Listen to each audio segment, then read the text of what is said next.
Welcome to the 2015 NASA Ames Summer Series.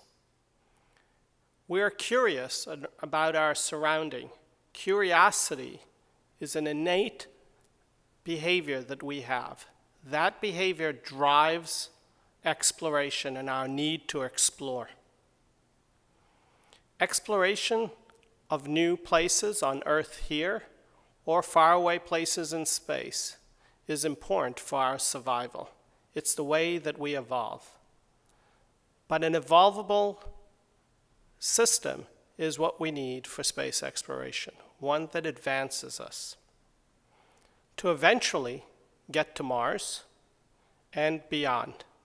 Today's talk, entitled Pioneering Space Evolvable Mars Campaign, Architecture Studies on Carrying Out the Journey to Mars, will be given by Jason Crusan.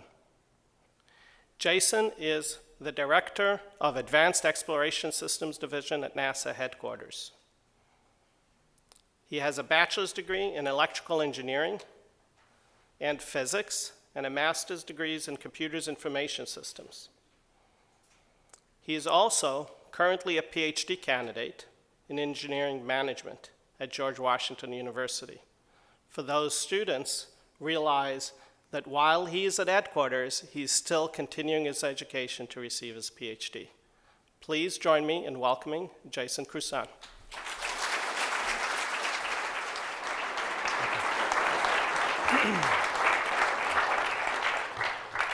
Thank you, guys.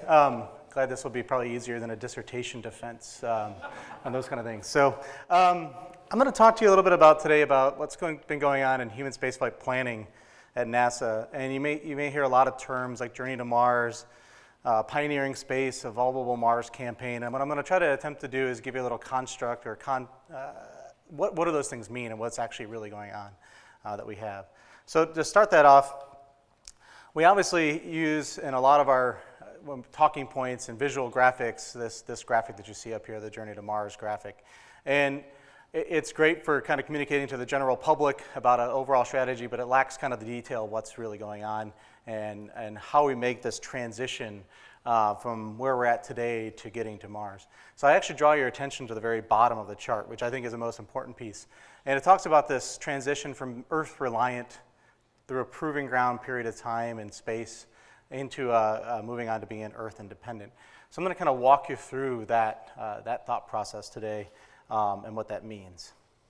So when people think about human spaceflight, this is an iconic image that comes to people's mind. There's a famous photographer taking a picture of somebody coming down the steps of the LEM, Buzz Aldrin, stepping onto the surface of the moon. People think about this construct. It was Apollo, get there first, plant the flag, less than 10 years. It was a very kind of singular goal in nature. We ran that duration of the Apollo program. The Apollo program stopped, not because we ran out of hardware. There's some really good museum pieces at 3 or 4 locations around the country of actual flight hardware that never did fly. We didn't run out of hardware. We ran out of a will to go. And much of that I would attribute to kind of a myopic view of a singular goal of where we're at. So I'm going to step into where we're at today, fast forward to the space station era that we live in today, and what also we term as Earth reliant. The space station is fundamentally different than what we saw during Apollo. It's not a singular goal. It's arguably 4 goals in the way I lay it out. It's obviously advancing the technology and systems to sustain human presence off the planet, all the technology work that's going on there. It's allowing us to understand the fundamental biology of the human system living off the planet, and what does that mean to actually live off the planet. It's allowing us to do fundamental research and development of understanding effects that the lack of gravity in the space environment actually emphasize in order for us to understand scientific fundamentals that are benefiting us back here today. And the 4th goal is actually another one that people kind of miss, but it's building an off-world economy. And how do we actually build a low Earth orbit economy or a true space economy that's out there? So you see this human spaceflight went from this kind of singular goal, plant a flag in less than 10 years, fast forward to today, to a very complex human spaceflight endeavor that we have with these multidisciplinary and multi-economic goals coupled with scientific goals of living off the planet, but we're very much in this Earth-reliant phase. So 10 to 15% of the global launch business goes to resupply the space station on a yearly basis. We can get crews back in less than 17 hours if there's a medical emergency. Cargo flights, now it's relatively routine to see a launch and 6 hours later docking. But there's that high supply chain and logistics chain that's out there. So one of the things as we extend human presence out there is it's much more about the logistics than a lot of other things that weigh on us. So keep that in mind. So you fast forward again to our current administration and a talk that he gave down at Kennedy Space Center in April 2010. Most people talk about asteroid by 2025s and Mars vicinity in the 2030s. Okay, let's not harp on that piece, but let's actually pull back what he said right before that, which most people didn't pay attention to. And I'll paraphrase it in my own words, which is extended human presence further and further and staying for longer and longer in space. Those two kind of fundamentals, go farther and stay longer, I think are in the air of how we're actually designing our human spaceflight exploration program today. And it's not just exploration anymore, it's about that extended human presence. And in fact, in the 2014 strategic plan, because NASA does strategic plans, you may not have actually looked at it, but in there was the first time we actually wrote a human presence into the solar system, the surface of Mars. By the way, that's the first time it's ever been written in our strategic plan, to my knowledge. And for this multiple kind of focuses, advancing exploration, science, innovation, international, and the humanity, and benefits to humanity. So again, kind of a rephrase of that kind of complex nature of what human spaceflight is today. So how do we go from this Earth-reliant phase to being Earth-independent? Well, we don't just do that overnight. We don't build the systems. We're learning a lot from space station, but we're going to need to figure out where to assemble things, where to live off this planet for extended periods of time. And we call this the proving ground period of time. Some people refer to it as a space, physical, an actual location in space. In our nomenclature, it's in Cis-Lunar or the Lunar Distant Retrograde Orbit, L1, L2, whatever you want to call it in the Cis-Lunar space. It's a location by which we can advance all the systems, but more importantly, it's the location that will actually build our spaceships to take us to Mars and also return them and park them on the way back for the next trip going outbound. So this is an artist rendition that's actually physics correct of seeing ourselves out at a lunar distant retrograde orbit with the moon there and the Earth off in the distance, working on one of those habitation systems and transportation systems that would take us to Mars and back. This is all in a stepping stone kind of build-out approach that allows us then to move into that Earth-independent phase. But we don't do that through just guessing on what decisions we need to make. We actually put together a set of guiding principles on how do we make decisions of what investments we need to make. How do we as a human spaceflight or a total space community make some of those decisions? So we put together some strategic principles that we think are pretty robust on what we think are the drivers to make all these decisions. So I'll walk through these briefly because it's good to spend some time with them. So one of them is the budget reality that we live in. Let's not design a human spaceflight endeavor or pioneering space or exploration endeavor that counts on some unrealistic budget allocation coming to NASA or the global community and budgets. There's been a lot of people over the years that have talked about, well, if you just had a better plan, somebody will give us the money. There's been a lot of smart people that have tried to do that over the past decades, and that's not been the reality. So instead of kind of quibbling about building a better plan, let's actually start doing things. But let's do them in a way that we can actually do it without having to ask for the additional budget authority today. And we believe that we can actually do that with the budget we have. The next one is exploration enables science, science enables exploration. This is a quote from the late Mike Wargo, our past chief exploration scientist. And he'd like to point out that science and exploration are not against each other, but rather additive to each other. And by concentrating on them working together, we'll do a lot more. And this kind of harps on that principle that we have. Next is technology readiness. So we're obviously going to apply technologies that are ready to actually implement the missions today, but we're not going to cut our seed corn for the next generation of technologies that we need to keep on expanding that horizon into the solar system. So how do we have a balanced technology portfolio? Near-term mission cadence, that's also not design an overall plan for human spaceflight that has long periods of time where there's no flights going on, like we have today.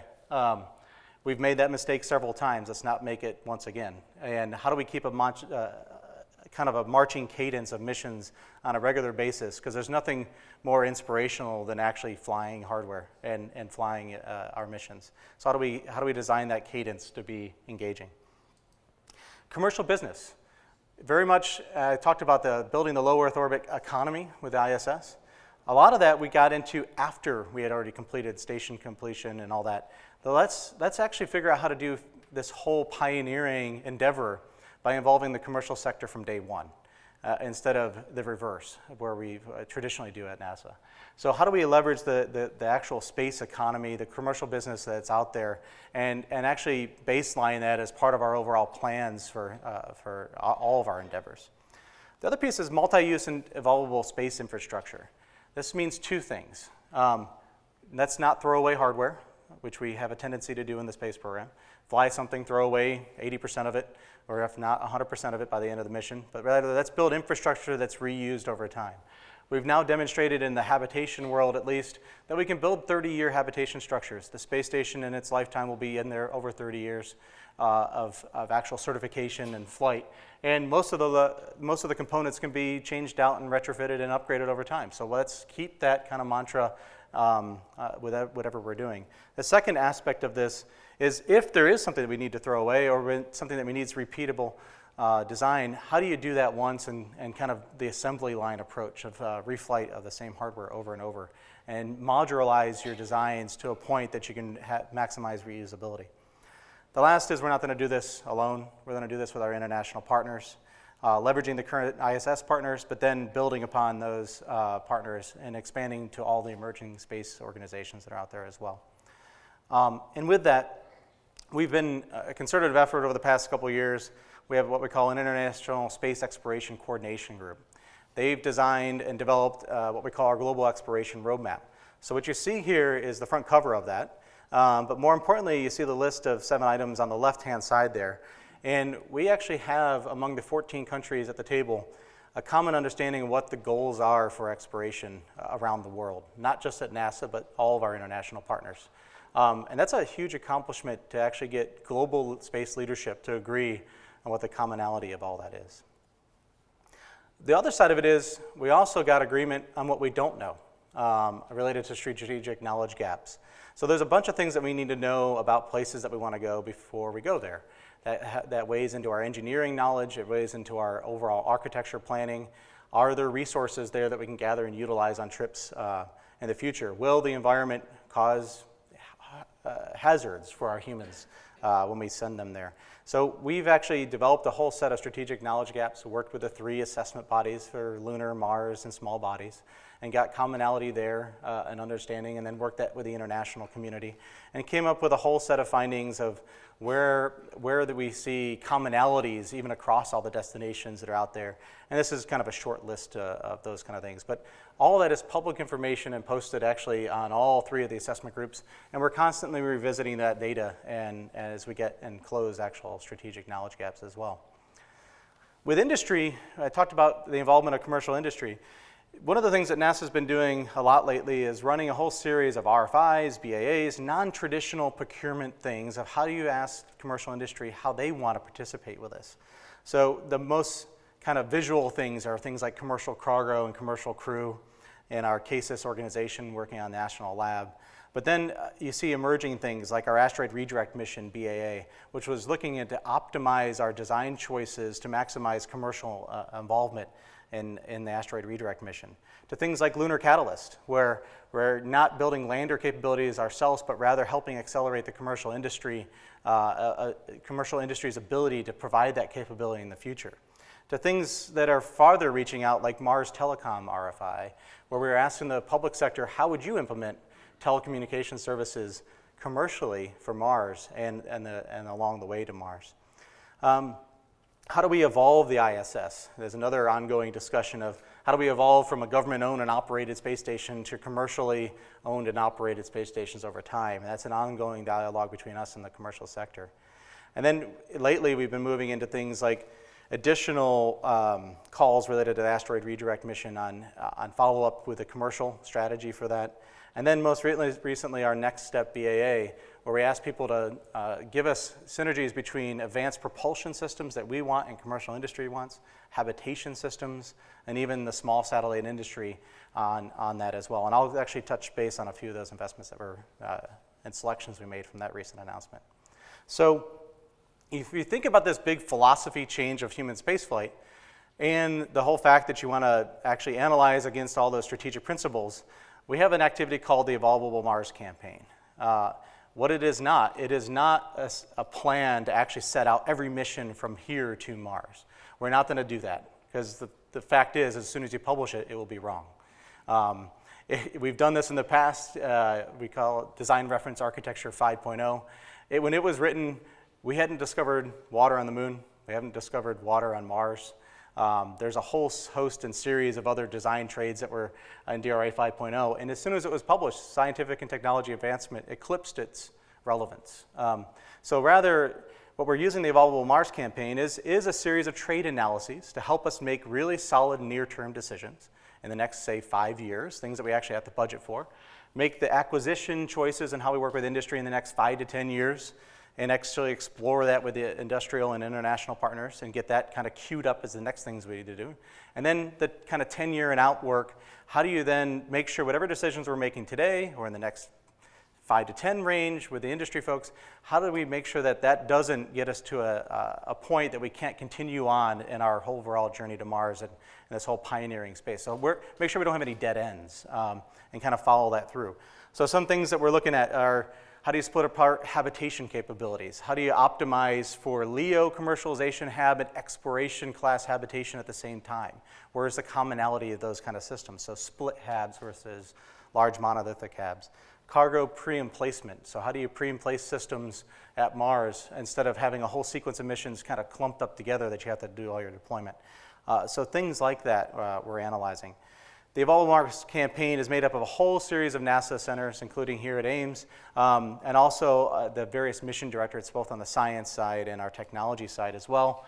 Our international partners through what I said, the International Space Exploration Coordination Group, industry through all these RFIs and such, and then strategic knowledge gaps, working with our assessment groups and the scientists and understanding where we need to answer some key questions for these overall architectures as well. So on the left-hand side, what you see here is what we've done in the past and what is continuing to be done. There's a lot of architecture studies out there. Design Reference Architecture 5.0 is one example. If somebody asks us how we're going to get to Mars, that's one example of how you get to Mars.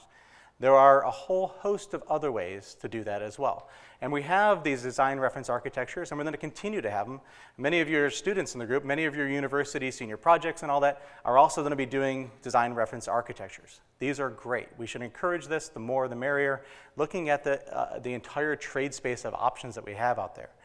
What we then use is the Evolvable Mars Campaign to actually analyze that entire trade space to help us make concrete decisions of real missions to fly in the near term, and then do that overall long-range planning. Not set every single step from here for the next 30 years in stone.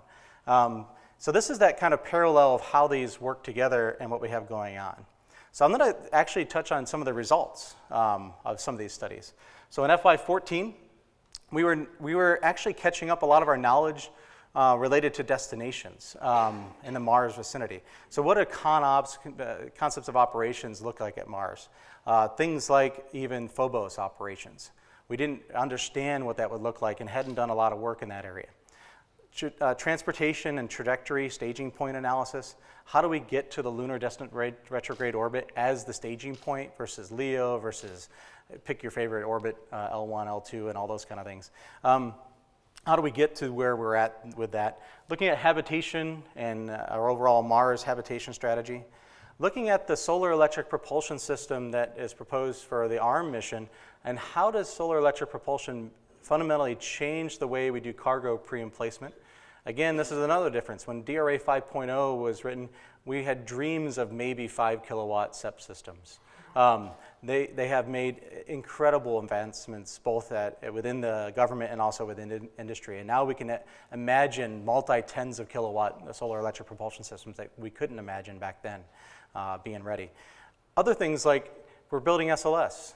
wouldn't it be great to actually send cargo along with the crew, or have that excess capacity of SLS be utilized to do some of that cargo pre-emplacement? So what does co-manifesting look like? And those sorts of things. So all this helps us actually set up what are some of our proving ground objectives. What do we need to learn about in this time period? What do we need to learn about in cislunar space before we're ready to go? There's a list of things up here. I won't read them to you, but things like living in deep space for a long duration, how to do some of these semi-autonomous operations that we may have. It's a slightly different operational model that we have. Actually conducting EVAs in deep space. We haven't done that in a few years. And actually this whole large-scale robotic systems and human systems working together, and how to do deep space trajectory flight is another challenge that we have working on. People talk about, well, when are we going to Mars, and where does going to Mars mean? If you notice that the talk, when the president announced it, he said Mars Vicinity in the 2030s. So we have a lot of talk about, does that mean Mars surface, Mars moons, Mars orbit? Quite frankly, it doesn't matter at the stage that we're at today. We need to be able to figure out the way to get from here to there into the Mars system. There's a lot of commonality that we can work on right now, and we can actually put off the final decision of where we're going for some time, and that's okay. And we can concentrate on all the commonality of those type systems. So to give you an example, in long duration habitation, we've been looking at transit versus Phobos versus surface, trying to find the common ground in habitation systems. Yes, there's gravity-dependent components in some HAB stuff, but a lot of the components are actually, you don't need to actually figure out where you want to go. That a lot of the transit systems, which is what you're going to need first, are actually extensible to all the other areas. So how do you concentrate on the common ground and then leave the small changes for the future that you need to do to make that change? So I talked about where do we do assembly.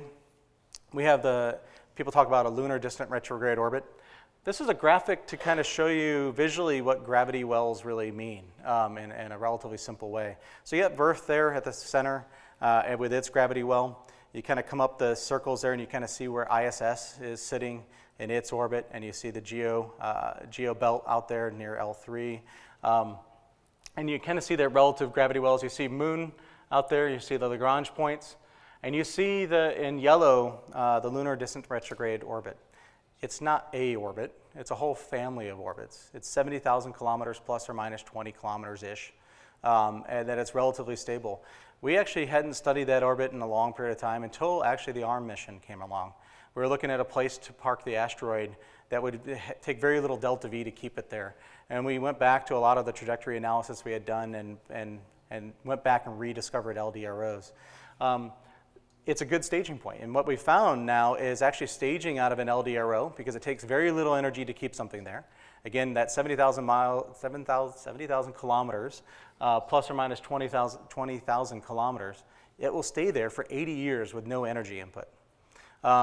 That's really great when you're assembling something that you want to send somewhere else. So this whole discussion about Lagrange points versus LDRO and all that, quite frankly, it's kind of moot, because physics kind of tell us where we park things. And you see the intersection of LDROs transfer from that to L1, L2. These are all very minor amounts of energy to do that. So we can agree on a common area where we do assembly and kind of move on to the next decisions. At the same thing on the Mars system, we don't know where to do staging out of. And we've been doing a lot of trajectory analysis for Mars. So what you see here is Mars equivalent gravity well. And you see Phobos and Deimos.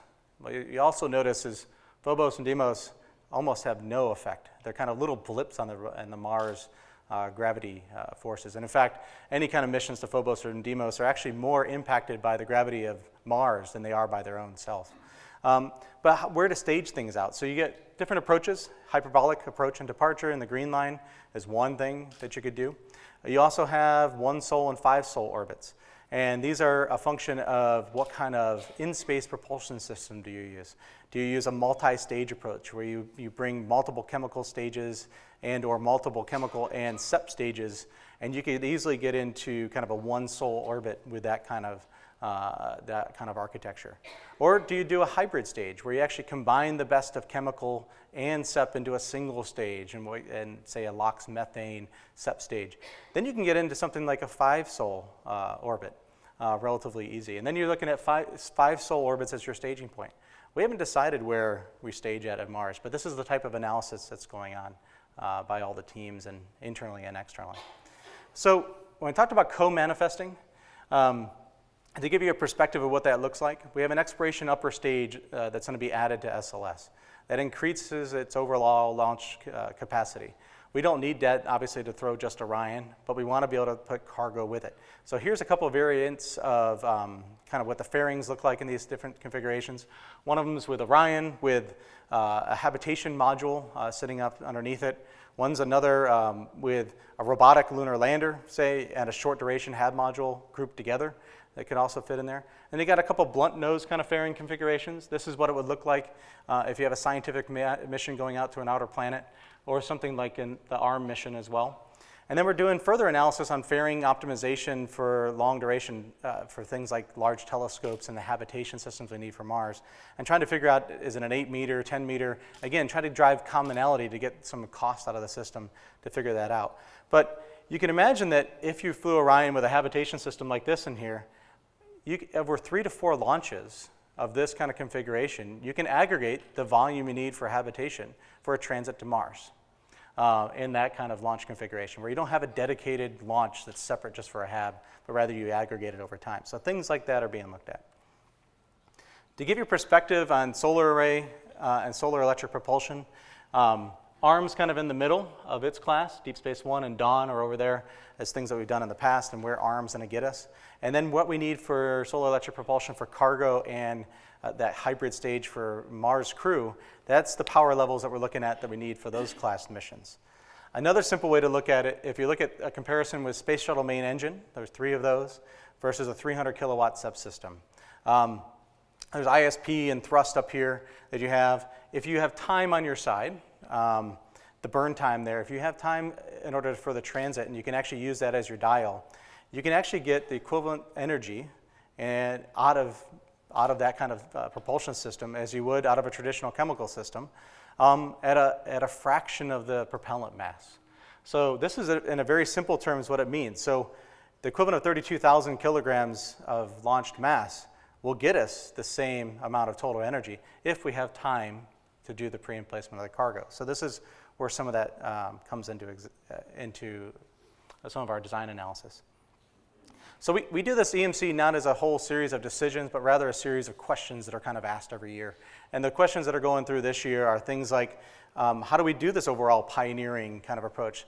And ISRU, what is the role of in-situ resource utilization and an overall architecture? So that's one of the pieces we're looking at. What are the objectives, engineering, and operational considerations for a landing site? And in fact, we have a landing site activity that I'll talk about going on.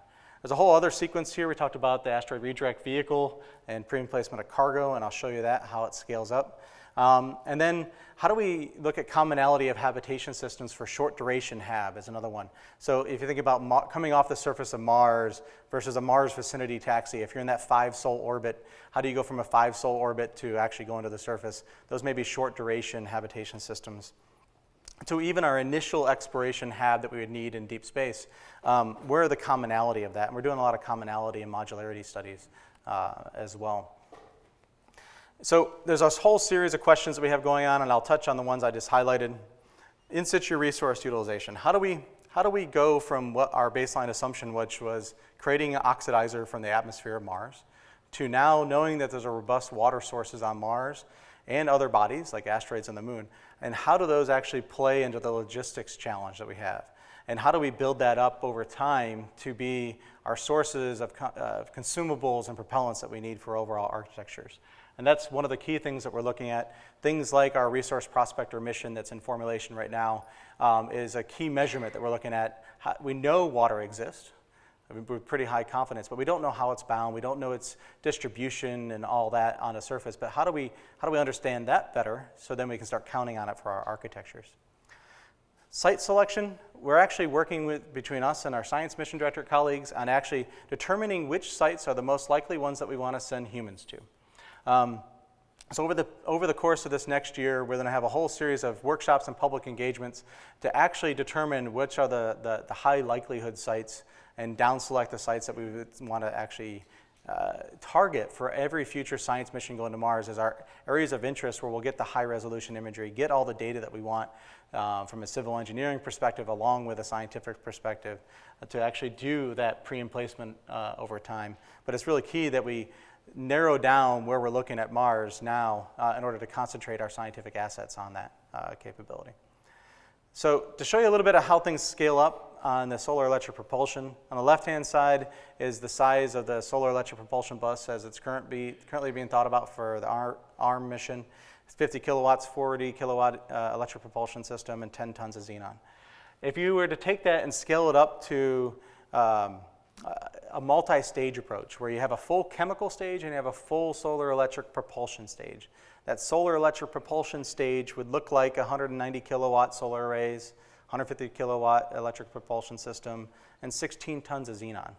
Now, instead of having two stages, which is two development efforts, how do you put those together into like a hybrid stage? What does that look like? And then what does its packaging look like? And how would it be launched into space? And those are the specs for the hybrid stage. And there's two concepts there. You could literally take two of the ARM type buses and put them together underneath a chemical stage. And you can get a packing efficiency that fits in a 10-meter fairing on an SLS. Or you could actually repackage it and get a little more elegant in the engineering, and you can get down to 8.4 meters in a fairing size. So these are the trades that we're actually doing with us and even industry right now to figure out what that is. What does that in-space propulsion stage look like? All of this, though, for in-space propulsion, landing site analysis, all this comes together in figuring out how do we actually land. You always hear the number, we want to land 40 metric tons on the surface of Mars. Well, how do you get the 40 metric tons? Well, it happens to be, we took the largest indivisible payload unit, and which happens to be your ascent vehicle to get home. That's not something you want to DIY on the surface of Mars to get back home. Crew kind of frowns on that. If you take that, and with all the propellant that you need in it and such, it's about 35.5 tons, and that's where that 40-ton number came from. You combine that with the payload elements and the crew, you get to this 40-ton chunk that needs to get down to the surface. But if you think about in situ resource utilization, either your LOX, just the LOX side, or your methane side, you can then get savings. So one of those things is if you have an ISRU plant just for LOX only, you can save yourself a significant amount of mass. So if your LOX is 19.2 tons, but it only takes you 10 tons of plant to produce that, now you can save yourself 9 tons of mass right there in a landed kind of increment. And then you get down to landers that are in the 27 ton to 18 ton category. If we're also producing methane from Mars once we get there, that will be a further reduction, and that's actually one of the pieces that folks are studying now as well. The other part is like surface propellant transfer. Could we just bring propellant tanks and do transfers? And that's another strategy, and you can get down to 15 tons or 18 tons in that scenario. So when people talk about what size of things do you want to land on the surface, you have to do your homework and analyze your launch capacity, your fairings, your in-space propulsion stages, this in-situ resource utilization. So what the Evolvable Mars Campaign teams, both internally and externally, do, look through the entire trade set, all these architectures that other people are publishing to find new ideas, and then run through a lot of this trade analysis that we have. At the same time, we're looking at commonality of habitation systems. So you have two kinds of habs, things that you need to live for a short time, things that you want to live in for a long time.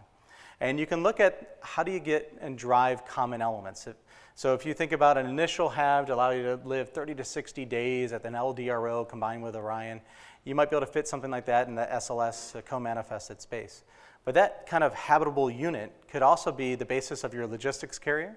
It could be the basis of your pressurized volume for a taxi to go out of that 5-sol orbit to Phobos and do visits there. It could be the same pressurized volume that you have on a surface mobility unit once you get to Phobos or the surface of Mars.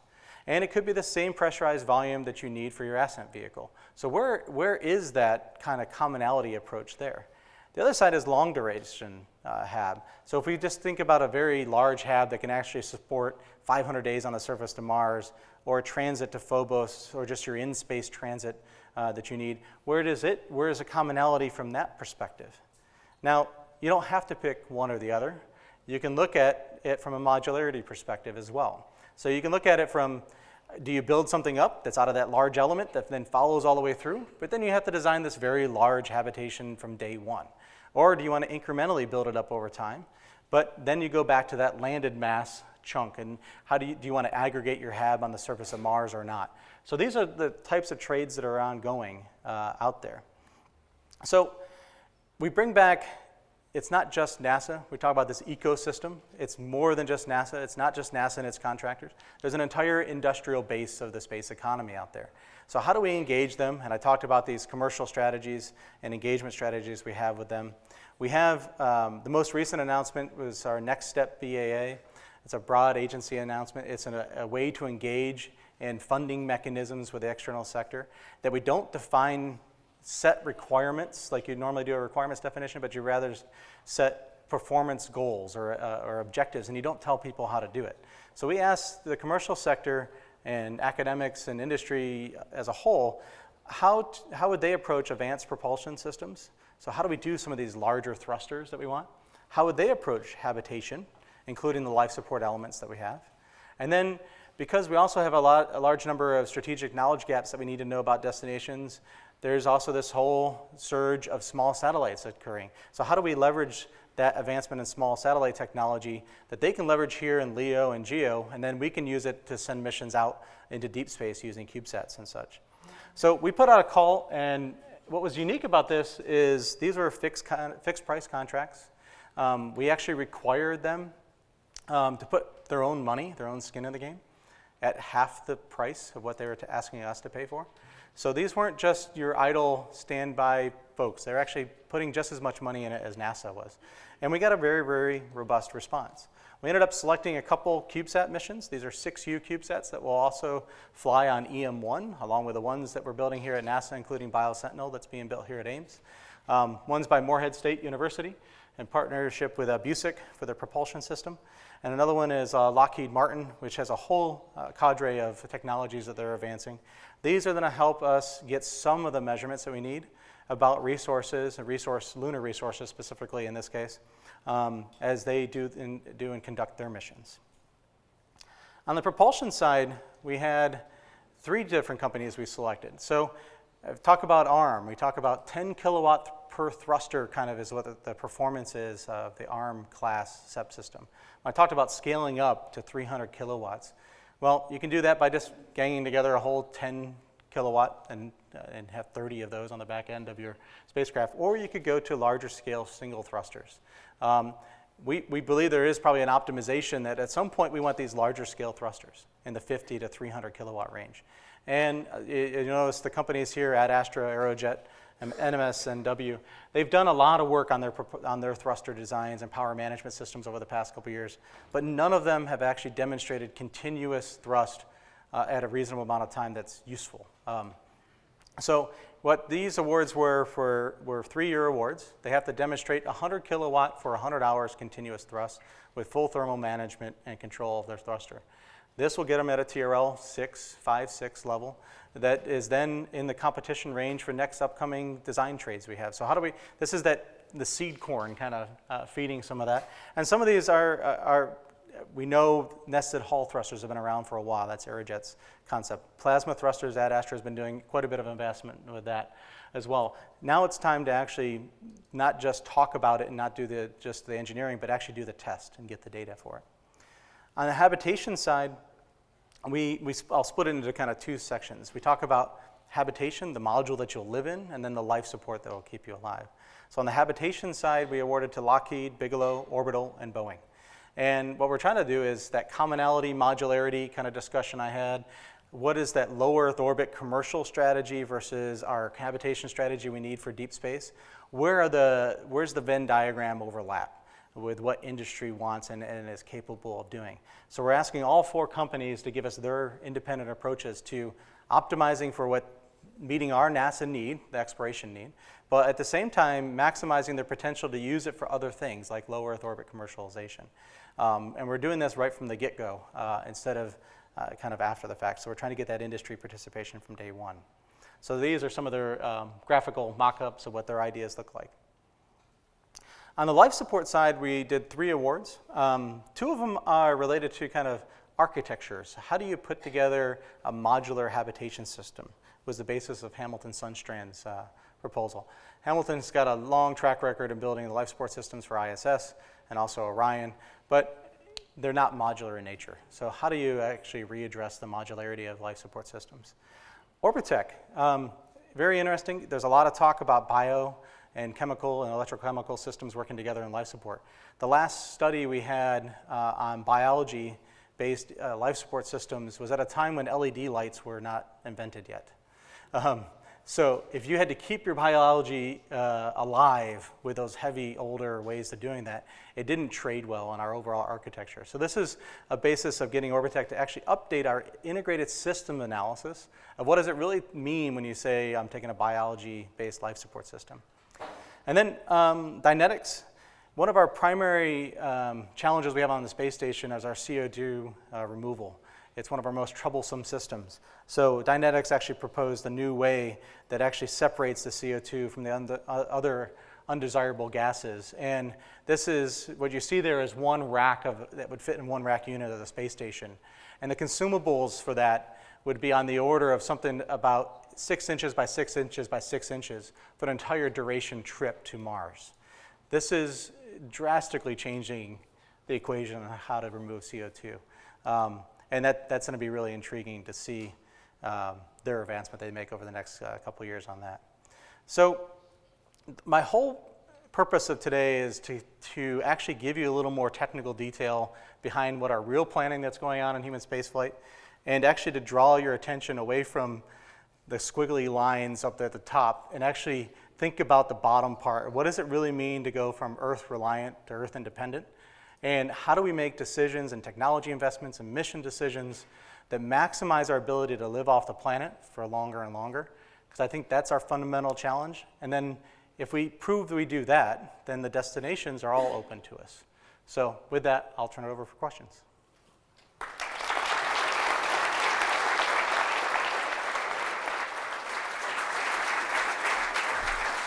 So if you have questions, please line up on the microphone in the middle of the aisle.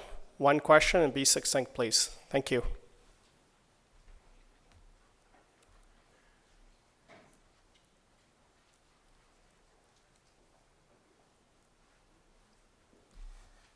So let me ask a question until we get other questions coming in. At one point, as you have an evolvable system, you have to make a decision and say, okay, now we stop with our current technology and we go to that location, whether it's Mars, ARM, or any of those locations. How are you planning to determine that stage in the evolvable design scenario? The basic premise of that is make no decision before you have to. And that just basically means that we do a lot of technology roadmaps and we have pre-deceived kind of decision points or when we think we need to make a decision. But it's very important that we actually make decisions when we really have to and not close the on-ramps of other new solutions too prematurely and keep on investment. Now, we can't fund everything either. So that there's a kind of a tug of war on being able to fund everything versus making some of those down select choices. So through some of this trade analysis that we have, we will narrow down the areas, but we won't narrow down the specific implementation or the technologies that we actually choose, and will allow technology advancement and scientific understanding to advance and still make future decisions as well. So we got to fight against laying out every mission from here to Mars and actually say, well, we already decided what the mission is 15 years from now. Well, guess what? It'll be wrong. So let's not make that decision now, but rather put that off as long as we can in order to allow technology to continue to advance. So. Hi, my name's Thomas Graham. I'm an intern here for the summer, and I liked your presentation. I'll say that. But there's a lot of talk about going to Mars with people, sending a lot of research equipment and doing a lot of research on Mars, looking for life. And with respect to the proving ground idea, where do you see lunar missions in that regard?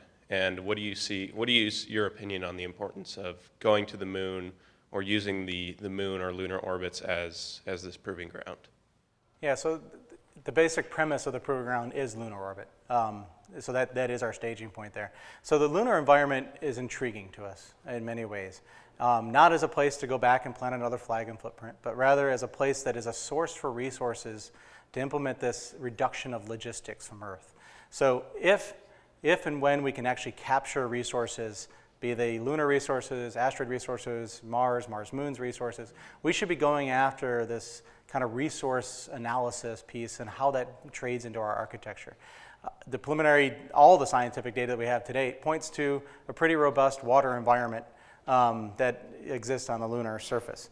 We don't know how it's bounded. We don't know how hard it is. We don't know how to extract that material, what it will cost to do that. We do know that the dial of impact on our overall logistics chain to Mars could be extremely significant.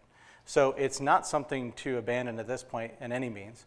And that's actually why we've been keeping things like these 2 additional CubeSat missions that I just showed you, but even more so going to the surface in a mission like Resource Prospector to actually get the surface validation of that measurement and how is that water distributed and how hard will it be to actually utilize an overall architecture.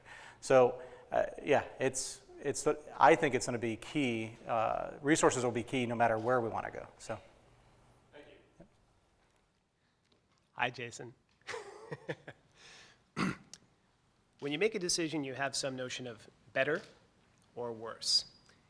And you also have some notion of technology that you use to analyze all the information at your disposal and say, I can quantify some decision as better or worse or possibly incomparable. So what is it that people are doing in order to take all the analyses, all the trades, all the architectures, and to put them into, if you like, one decision support system that helps you understand, even if I can't say this is best, what is better and what is worse? How do you actually do that? Yeah, so to me, it's, you can boil down all the capability areas that you need to sustain human presence and send them out there. There's different ways to slice it. The National Research Council does it one way, NASA has its roadmaps another way. However many capability areas that you have. And you can actually analyze those capability kind of decisions through almost like a Pareto analysis, finding the optimal points on curves for the best or worst from an engineering perspective that you have out there. So it's good to have sound, good engineering analysis of what from a technical performance basis is best. That not necessarily will be the thing we do, because then you also then bring in the alignment with industry, commercial use of that, the application of the technology beyond just NASA's requirement for it, international contributions. So you have this very multi-variable problem that it's very difficult to actually determine better or worse, and I would argue it's impossible to determine best because it's an unbound problem. And so if you analyze that by capability area, you can make good enough decisions that you at least have a confidence level that you've not made a decision that will close off some future architecture down the pipe. This is a delicate area, though, so this is an area kind of ripe for all of you in the room to actually help with. I don't think we have good decision logics and decision trees that do this kind of things. We're really good at systems engineering when we have a bounded problem, but how do you do systems engineering when you have an unbounded problem? And that's what we're facing. And I don't think we should try to bound it. So that means we have to figure out the other part. So I don't know if that answers your question, Jeremy, but I think some of your guys' algorithm development and decision type things are key to some of that too. So, yes. Hi, Jason. Ryan Vaughn. I'm a system engineer here at Ames. Work on Resource Prospector. So, I have a question about what kind of research is in place for long duration exposure to radiation, both on transit and in HABs on Mars, and what kind of work can be done between now and these proving grounds to mature that. Yeah, so for the radiation environment piece, I boil it down to kind of 3 categories. First is we need to actually know, no doubt, what the radiation environment is. So that's the measurement piece. So with that, we've actually got a whole team of radiation dosimetry, both internal to NASA and outside of NASA, working together on everything from Mars Curiosity instrument to the ISS instruments. EFT-1 flight of Orion had a radiation sensor on it. and even things like BioSentinel that's being built here as a CubeSat. There's commonality in all those instruments, and there's definitely commonality in the team, so that we're actually getting the radiation, no doubt, measurements of what the environments are going to be. And in fact, on Curiosity, we monitored we had our radiation instrument on the entire transit to Mars, and we've had operations on the surface of Mars as well. And as we get these next instruments in orbit around Mars, from there, we're actually going to get now orbital characterization of radiation coupled with the ground characterization, and now we can figure out directionality and atmospheric effects and all that. So that's the dosimetry piece, and I think that's well in hand of really understanding the environment. The next is actually modeling the actual entire solar system effects and the heliophysics and all that. And that's working closely with our science folks in heliophysics and figuring out when you have an event, what does that event mean and how does it propagate and how do you do real-time operational warning systems and right now. Our modeling could be a lot better and there's considerable effort on taking that kind of scientific operational data, measurement data that I have, and then propagating that into our models that then carry through the solar system and understand what even down to, say I was standing in the middle of a HAB, what is the HAB's effects and actually translating that all the way down. There's error bars on every one of those steps and the modeling needs to improve. And then there's the human research program side of this, of once you actually do get the radiation effect to that individual, what does it mean to them and how do you mitigate that? And there's a whole cadre of research going on in the human research program that I can't talk about as much as they could, but the levels that we're seeing, even in a Mars transit, are within reasonable limits. These are not hard achievable things. The PI for Mars Curiosity put the estimate of the lifetime risk at 5% if you would have been on Curiosity yourself. Our current limit is 3% based on radiation worker tolerances we have. 5% of your total risk of lifetime cancer. So that puts in perspective the risk levels that we're talking about. So, would it be possible and or better to use nuclear power sources for these hundreds of kilowatt electrical supplies that you need? Would a small nuclear reactor have a higher power output to mass ratio? What is the thoughts on that? Yeah, so there. Other reason you would not use nuclear power. Yeah, so nuclear is still in our trade space, and it's in our trade space in 3 areas. Nuclear thermal propulsion, so anywhere you saw chemical stage, there is still a potential of trading out that chemical stage for a nuclear thermal propulsion stage. And in fact, we're still doing the research on fuels within AES, the program I run. And we're advancing the fuels technology and recovering what we lost from NERVA and actually moving forward in our understanding of the fuels piece for nuclear thermal rockets. The rocket is relatively simple, not to underestimate the rocket folks, but it's a heat exchanger. It doesn't have the complexity of a normal rocket, but so the fuels are the hard piece there. Surface power is the other area. If you're doing all this in situ resource utilization, you're probably going to need significant power on the surface. So surface nuclear power is an area that's still going on, and you have investments by our Space Technology Mission Directorates and things like Kilopower is their project. They're looking at a 400 kilogram, 1 kilowatt nuclear reactor. And how does 1 kilowatt doesn't scale? I mean, that small of a size isn't worth it at that mass, but you need to figure out, we don't need 40 kilowatts at a single chunk of nuclear power, but maybe a 10 kilowatt.